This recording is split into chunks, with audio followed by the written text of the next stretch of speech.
Kur fëmijët janë në arsimin fillor, grindet se cili prej tyre do t'ulet në bankën e parë. Ndërsa kur janë në klasën e 6 e sipër apo në një gjimnaz, grindet se cili prej tyre do ulet në bankën e fundit, pra kush e zë i pari.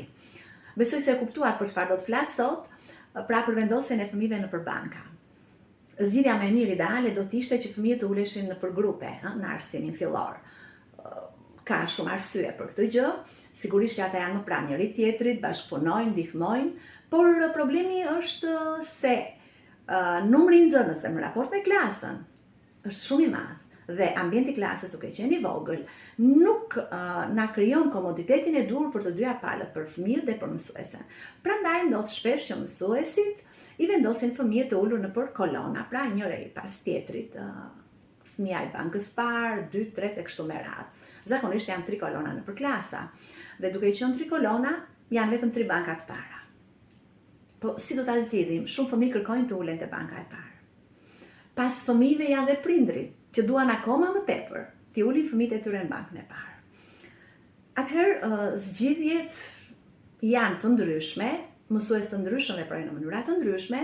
Unë kam zgjedhur mënyrën e qarkullimit të fëmijëve. Jam e sigurt që e kanë zgjedhur dhe shumë mësues të tjera me sa kanë biseduar. Qarkullimi të fëmijëve një herë në javë, që do të thotë fëmia i bankës parë qëndron një javë te banka e parë, pra 2 fëmijët, dhe në krye të javës tjetër të hënën ai kalon në bankë të fundit dhe kështu banka e fundit e parafundit dhe qarkullojnë një herë në javë. Mund të ndodhë ky qarkullim edhe çdo ditë, por është pak më i paqëndrueshëm. Përse kam zgjedhur këtë?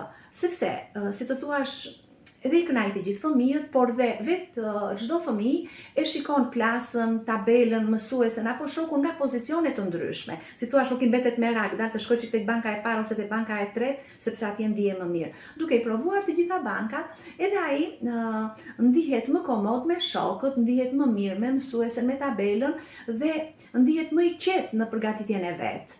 Mirë, po problemi është që kur ndërhyn prindrit për këtë gjë, si do t'ja bëjmë. Unë të nderuar prindër do t'ju këshilloja që këtë zgjidhje do ta jap mësuesja.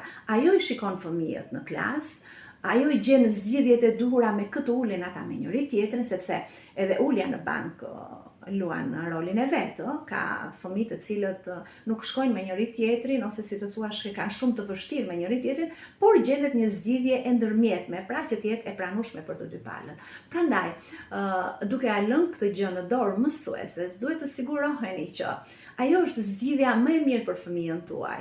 Nuk ka mësuese në botë që të dojë të keqen e fëmijës apo të vetë punës, sepse nëse ajo dëshiron të keqen e fëmijës, nuk do t'i shkojë puna mbar. Prandaj mos e mendoni këtë gjë. Duke ju dhënë ajo zgjidhje të caktuara, në momente të caktuara, ato është e sigurt janë zgjidhjet më të mira të mundshme. Kam pasur dikur një fëmijë, ka qenë shumë i prapë, si fëmijë ishte në natyrën e Tilit, e shokujnë Tili.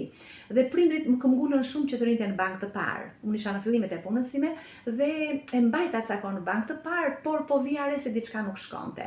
Dhe thash duhet ta provoj ta lëviz një herë, sepse gjatë gjithë kohës ai fëmijë kthente kokën mbrapa, shikonte shokët, majtas, djathtas, se në fundit aty kishte vetëm tavolinën e tij, tabelën dhe mësuesen.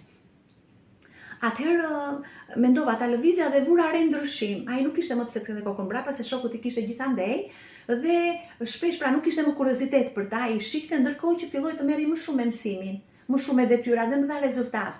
Prandaj ju këshillova që lëreni zgjidhjen vendosjen e fëmijëve nëpër banka në dorën e mësueses, sepse do të jetë zgjidhja më e mirë e mundshme.